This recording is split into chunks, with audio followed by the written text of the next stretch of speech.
วุฒาฟังแล้วก็นำไปพิจารณาแล้วก็อันใดมันบ่ถือบ่ต้องธรรมะทุกอย่างเกิดขึ้นอยู่กับเฮาเนี่ยถ้าเฮานำไปพิจารณาก็มีผลเป็นอานิสงส์หลายคันเฮาบ่นำไปพิจารณาก็มันสิเว้าอยู่คู่มือก็จำบ่ได้เนาะก็คือจังเว้าเรื่องศีลนี่แหละอันนี้ทบทวนเนาะคือจังเว้าเรื่องศีลนี่ถ้าเฮานำไปปฏิบัติความมีหัวต่อบาปที่เกิดขึ้นเนาะมีความละอายต่อบาปที่เกิดขึ้นเพราะว่าเป็นการรักษาศีลต้องมีฮิริโอตปปะผู้ใดไม่มีฮิริโอตปปะก็ถือว่าเป็นการรักษาศีลมิฉะนั้นการรักษาศีลต้องมีความละอายความเกรงกลัวต่อบาปเกรงกลัวต่อบาปที่จะเกิดขึ้นมิฉะนั้นคนก็เลยมาเสียนี่นะคำสั่งมีประโยชน์คือจังเข้าบอกว่าเฮี้ยนไฟใหม่หรือว่าง้อค่อยเสียงแต่มูไปเบิ่งยังอยู่ในกรอบที่เก่าอยู่ตอนนี้มีรุ่นว่าเสียดีเขาก็บ่เสียเลยเป็นลักษณะอย่างนุ่มมีฉะนั้นเพิ่นก็ให้รักษาวาจาแล้วก็เฮ็ดให้บ่ให้เฮาเป็นผู้ที่บ่นับปากถือตาได้เนาะเฮ็ดให้เฮามีความน่าเชื่อถือได้ก็คือวาจาให้รักษากายให้รักษาวาจาเฮาในการถือศีลกายเฮาก็บ่ให้ไปสัมผัสให้ผู้อื่นต้องเดือดร้อนทุกอย่างตัวสร้างงานก็คือใจคือจิตใจออกมาทางในดีกันมีว่าจับมีจับปืนขึ้นมาล่าวีลงขากันมีลักษณะเนาะอย่างนุ่มที่จะมาเอาไปรักษาศีลตัวนี้นะในการรักษากายวาจาใจก็เป็นไงเป็นผู้สร้างงานทุกอย่างเสียไปเข้าไปเป็นสุขได้คือใจคันว่าสุขใจกับกายจะสบายเมื่อไรคือกันคันใจว่าสุขกายสบายเมื่อไรคือกันเพราะว่ามันต้องสร้างงานออกมาคันเท่าว่าเท่าเย็นกายเย็นแต่ว่าใจมันบ่เย็นมันก็บ่เย็นเท่ากันมีเชิงเท่ากับต้องให้มันเย็นทั้งกายทั้งใจให้มันอยู่เท่ากันเลยมีแต่ว่าเย็นแต่ว่าข้างในมันร้อนอยู่คือจังเขาสร้างคือเขาเก็บไว้เขาทำเป็นปกติทั้งนอกแต่ว่าภายในมันยังสร้างที่เขายังปวดที่เขาบ่ยอมหลุดหลักบ่ยอมปล่อยว่างยังปวดเขาอยู่ที่เขาเป็นผู้ใดเป็นทุกข์เข้าเป็นทุกข์เขาบ่รู้สั่งว่าเขาสร้างเขาเป็นลักษณะนั้นเขาก็ต้องปล่อยว่างในจิตในใจเขาให้ได้การเขาปล่อยว่างข้างในบ่ได้ข้างนอกมันเย็นเฮ็ดให้มันเย็นให้เย็นแต่ว่ามันเองข้างในเขาก็ร้อนที่เขาข้างในตกนั่นหนุกข้างนอกนี่ข้างนอกต้องเป็นสวรรค์เนาะบ่ได้อย่าโน้มก็ต้องรักษามาจากข้างในเฮ็ดให้จิตใจเป็นปกติปล่อยว่างอะไรให้เข้าเห็นเป็นเรื่องปกติในความโกรธเป็นเรื่องที่มันไปเกิดได้เป็นของที่บ่เที่ยงทุกข์กับบ่เที่ยงทุกข์กับบ่เที่ยงบ่ทุกข์บ่ทุกข์เป็นเรื่องที่บ่เที่ยงแค่อย่างทั้งมือนึงมันก็เกิดความพอมือนึงเกิดความบ่พอใจเป็นลักษณะนั้นทุกอย่างเข้าบัญชามันบ่ได้เข้าบ่สามารถที่สร้างมันได้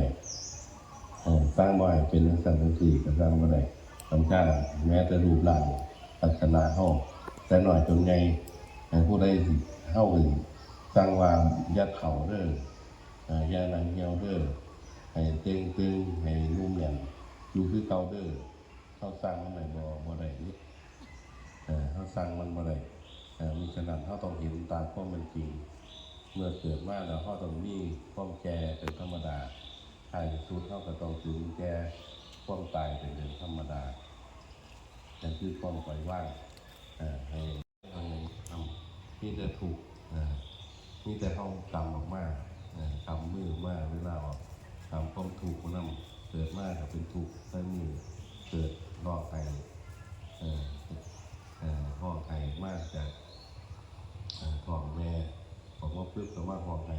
แล้วก็เกิดความทุกข์ในวัฏสงสารมันรวงบอกก็เริ่มมุนแต่มือเขาออกมาแต่ก่อนนั้นมันก็มุนมาแล้วเข้าปฏิสนธิมาแล้วก็เขาก็ต้องไปอยู่ในท้องก่อนต้องให้พ่อให้แม่ทำบาตร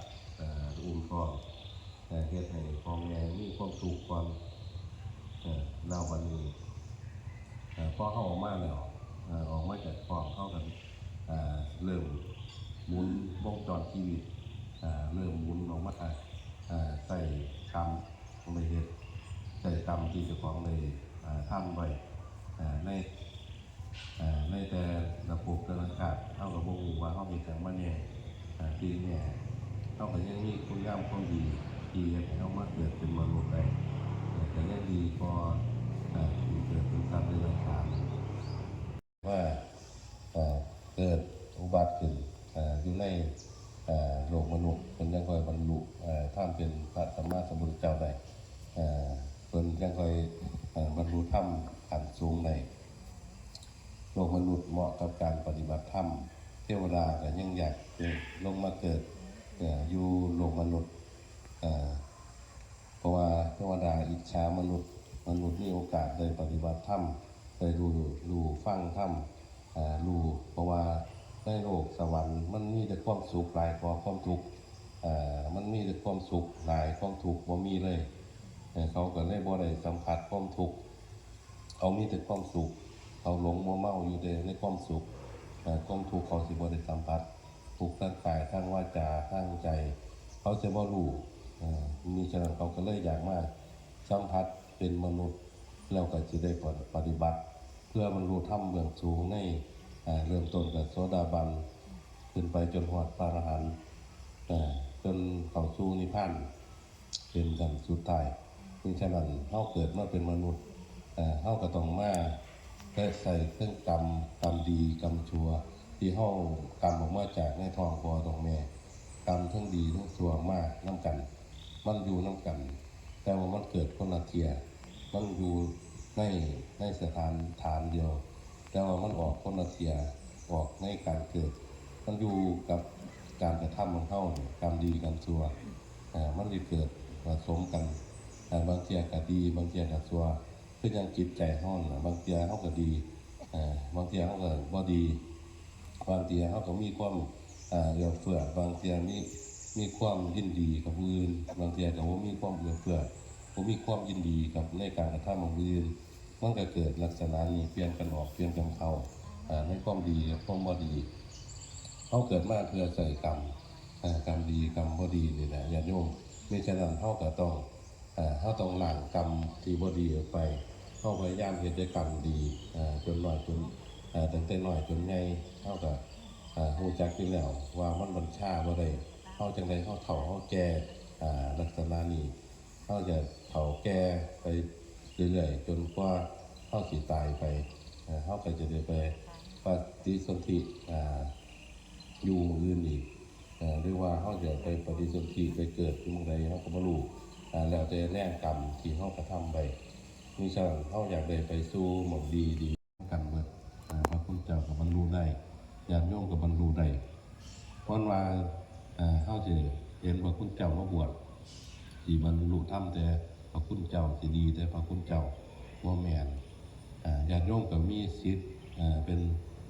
คนดีเป็นโสดาบันได้เป็นสงฆ์ในทางพระพุทธศาสนา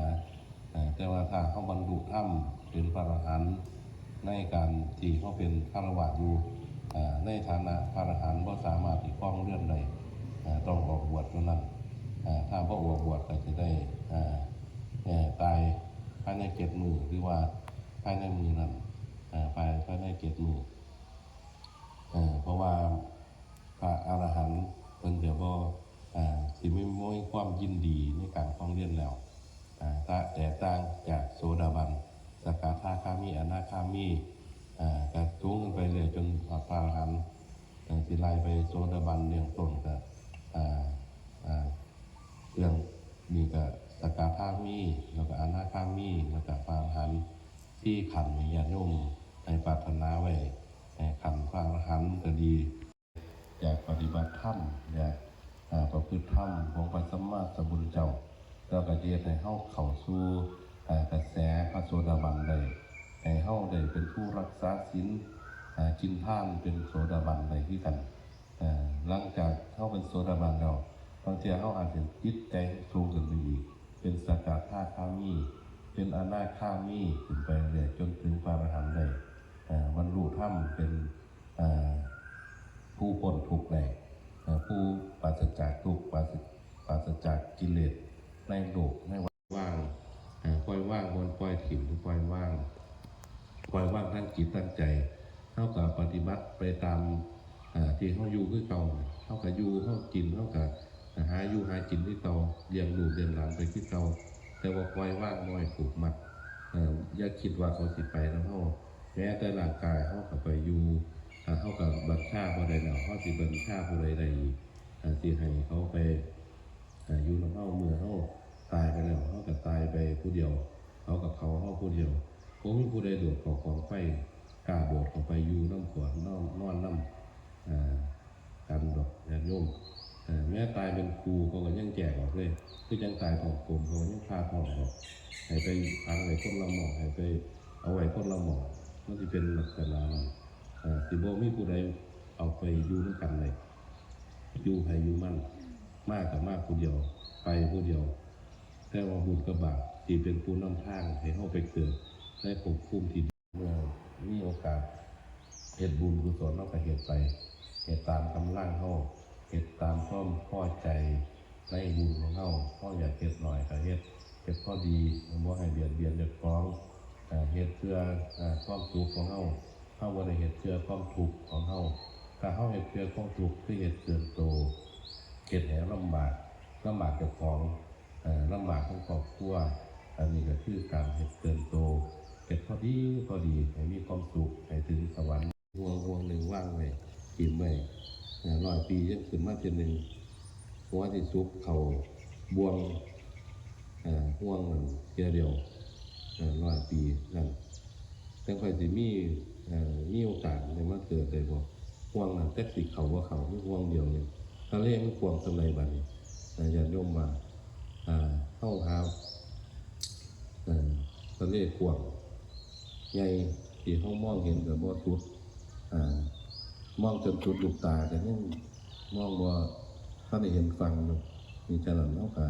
วัฏฏะสงสารยังยาวเหยียดกว่านั้นอีกยังกว้างกว่านั้นอีกในการปฏิบัติเท่าแต่ละมือนี่ก็เฮ็ดแบบนี้ถือว่าดีแล้วญาติโยมเฮ็ดไปเรื่อยเฮามีโอกาสมาจำศีลบ่มีโอกาสมาให้จิตใจเฮาได้มาสวดมาฟังเทศน์ฟังธรรมแต่ละเช้ายังดีโดนได้เข้าวัดฟังเทศน์ฟังธรรมคันบ่มีงานจังซี่เนาะญาติโยม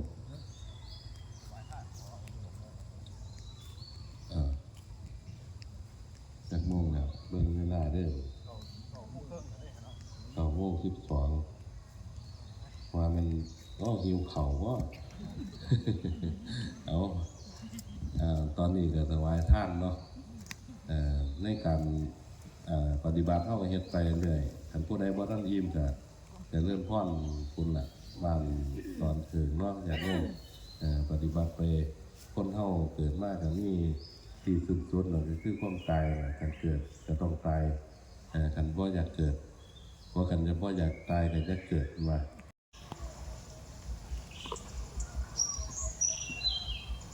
ทุกท่านพนมมือ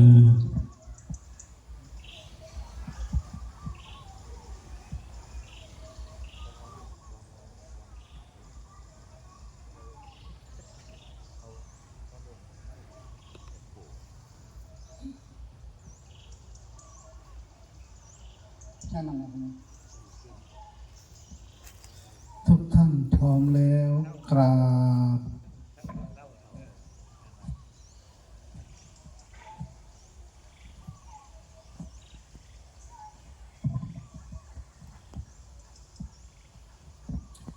อาสการเณตังสังฆังอภิปูชยามะอะระหังสัมมาสัมพุทโธภะคะวาพุ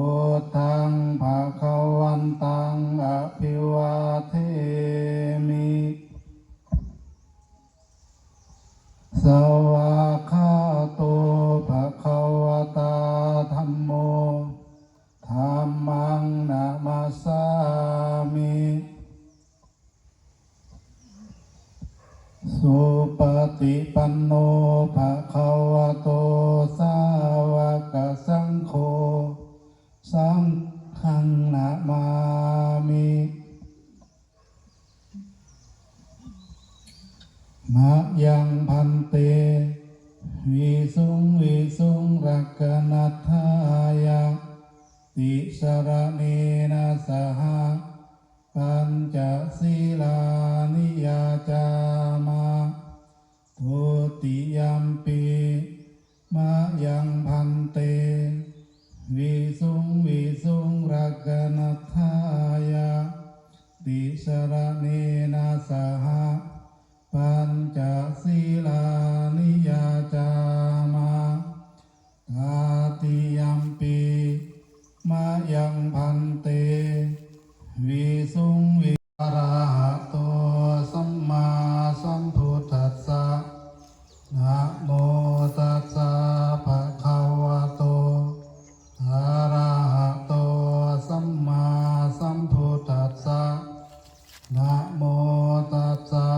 ภะคะวะโตอะระหะโตสัมมาสัมพุทธัสสะพุทธังสรณังคัจฉามิ พุทธังสรณังคัจฉามิ ธัมมังสรณังคัจฉามิ ธัมมังสรณังคัจฉามิ สังฆังสรณังคัจฉามิ สังฆังสรณังคัจฉามิ ดุติยัมปิพุทธังสรณังคัจฉามิ ทุติยัมปิพุทธังสรณังคัจฉามิ ดุติยัมปิธัมมังสรณังคัจฉามิ ทุติยัมปิธัมมังสรณังคัจฉามิ ดุติยัมปิสังฆังสรณังคัจฉามิ ทุติยัมปิสังฆังสรณังคัจฉามิ ตติยัมปิพุทธังสรณังคัจฉามิ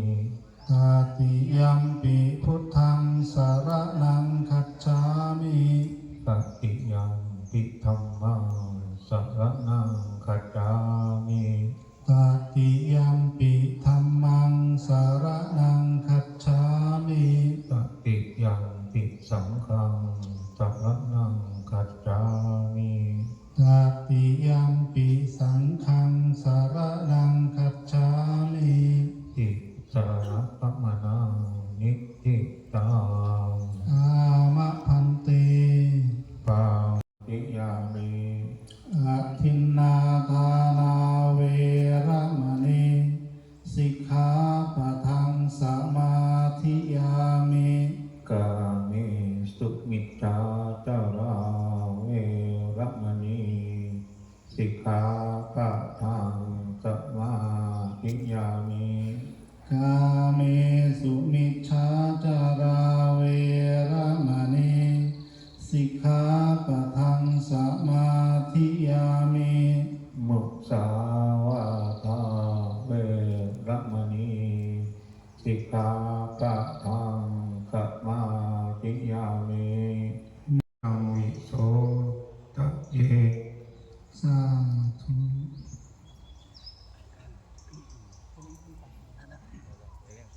ว่าคำถวายพระทหารแด่พระสงฆ์หมู่ใหญ่นะโมตัสสะภะคะวะโตอะระหะโตสัมมาสัมพุทธัสสะ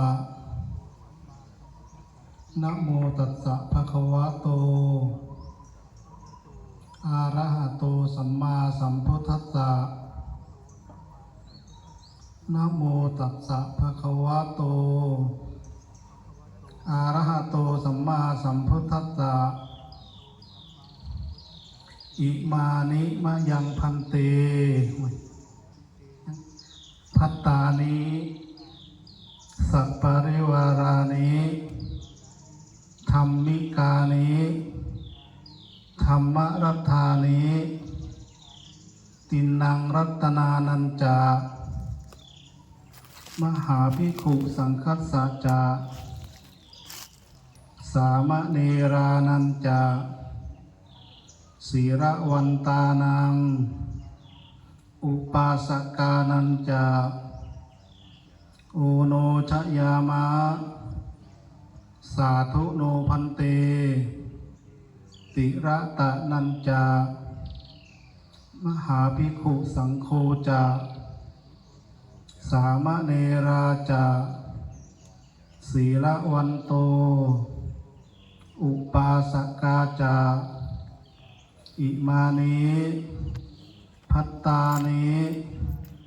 สัพปริวารานิปฏิคันหาโตอัมหากันเจได้มาแล้วโดยธรรมน้อมบูชาแด่พระรัตนตรัยน้อมถวายแด่พระสงฆ์หมู่ใหญ่พร้อมสามเณร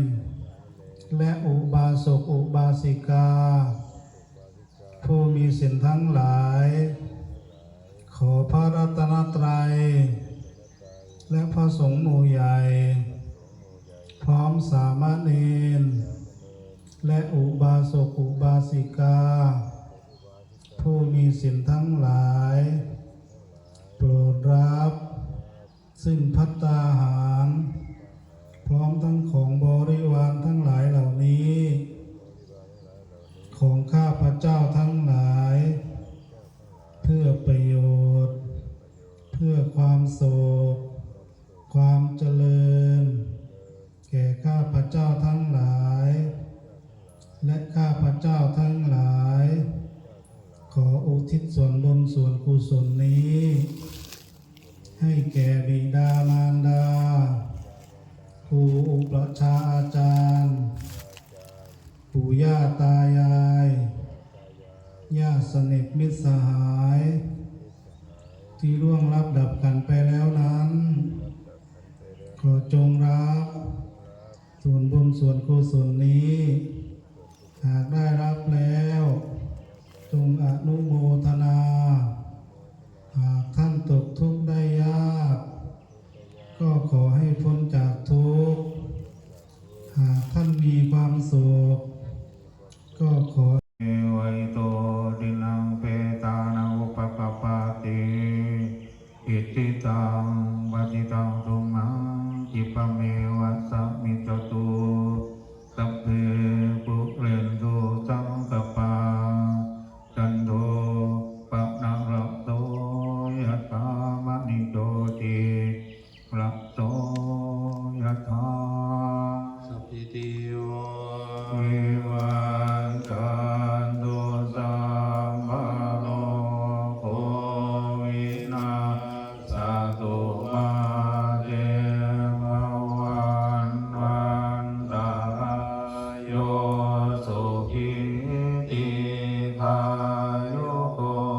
ภวะอภิวาทนาสิริสานิจังพุทธาปัจจายโนจัตตารโอธรรมาวัฏันติอายุวันโนสุขังภะลังรัตนัตยานุภาเว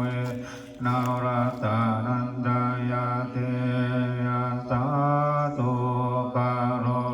ปะปายาเวราโสกาตาจุจุปาทวานิกาตารายาภิวินาสันตุเสสะโตชัยยาโยจะจิวะติทิภะวันตุเตภวตุสัมมามาภะรังราคันตุสัพพะเทวตาสัมมาอนุภาเวนะตาตาโสติภวันตุเตภวตุสัพพะมังคลังราคันตุสัพพะเทวตาสัมมาทามานุภาเวนัสสะ โส